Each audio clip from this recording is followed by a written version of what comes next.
Today, we're going to talk about a country that was once richer than America, a place where ordinary people drove Lamborghinis on roads where regular cars could barely get through, a country so wealthy that its people never had to work a single day in their lives. And today, that same country is one of the poorest places in the world. Its people are sick, its land has turned barren, its bank accounts are empty. And the strangest part is, hardly anyone outside knows about this. This tiny country sits right in the middle of the Pacific Ocean. It's smaller than a regular airport. You could drive across the entire nation in about 20 minutes. Back in 1981, an average person living here was twice as rich as an average American. So how did the richest country in the world end up like this? This is the story of Nauru, one of the most shocking economic collapses in modern history. And it's a story that almost nobody has heard, because it didn't come from oil or gold. It came from bird droppings. For thousands of years, seabirds landed on this tiny island to rest, and century after century, their waste hardened into something called phosphate, one of the most valuable minerals on Earth, because it's used to make fertilizer, and fertilizer grows food.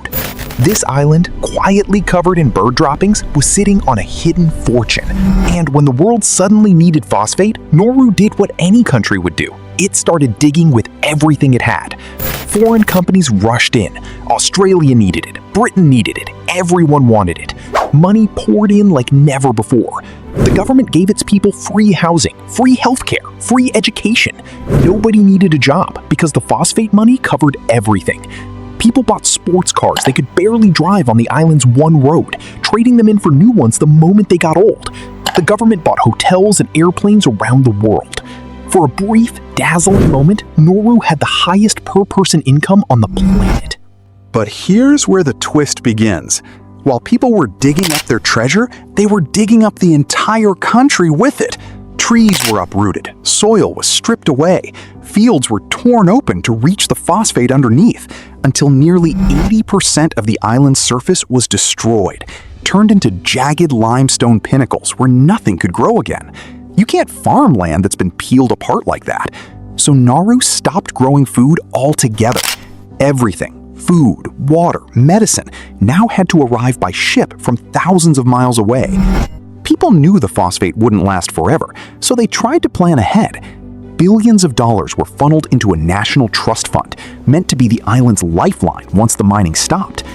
But the money was handed to the wrong advisors, sunk into failed hotels, bad property deals, and reckless investments, including funding a London stage musical about the life of Leonardo da Vinci, which collapsed within weeks. One disastrous deal after another drained the fund that was supposed to save the country's future. And then, one day, the phosphate ran out. The richest country in the world woke up with nothing left.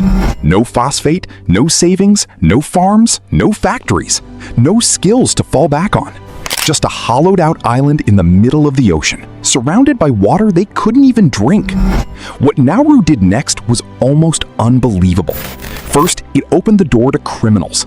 Offshore banking licenses and passports were sold to almost anyone with cash, no questions asked. Within a few years, Nauru became one of the world's favorite destinations for laundering illegal money, until international pressure finally forced a crackdown. With nothing else left to sell, the country began renting out the one thing it still had, its land itself. Australia started paying Nauru to hold asylum seekers and refugees offshore, keeping people fleeing war and persecution locked away on the island instead of allowing them onto Australian soil. For years, this arrangement, controversial and widely criticized by human rights organizations, became one of the few things still keeping Nauru's economy alive. But the deeper damage had already been done, and it couldn't be undone with a check. Today, roughly 9 out of 10 adults in Nauru are unemployed. You won't find fresh vegetables anywhere on the island. Children grow up on imported instant noodles and soda because there's nothing else.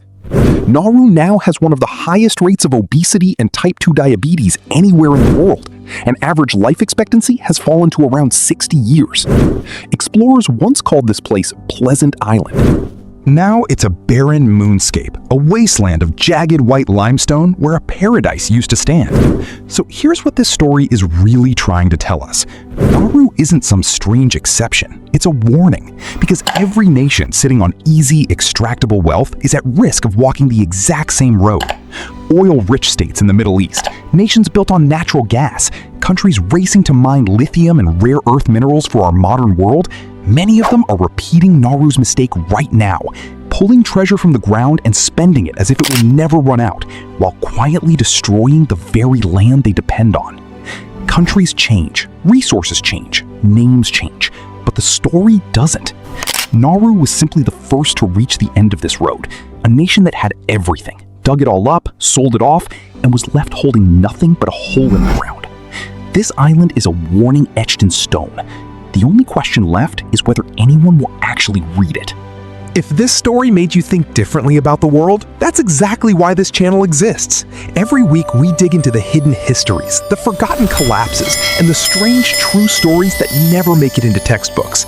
If you want more stories like this one, hit subscribe, tap the bell so you don't miss the next one, and drop a comment telling us which country's story we should uncover next. Thank you for watching all the way to the end.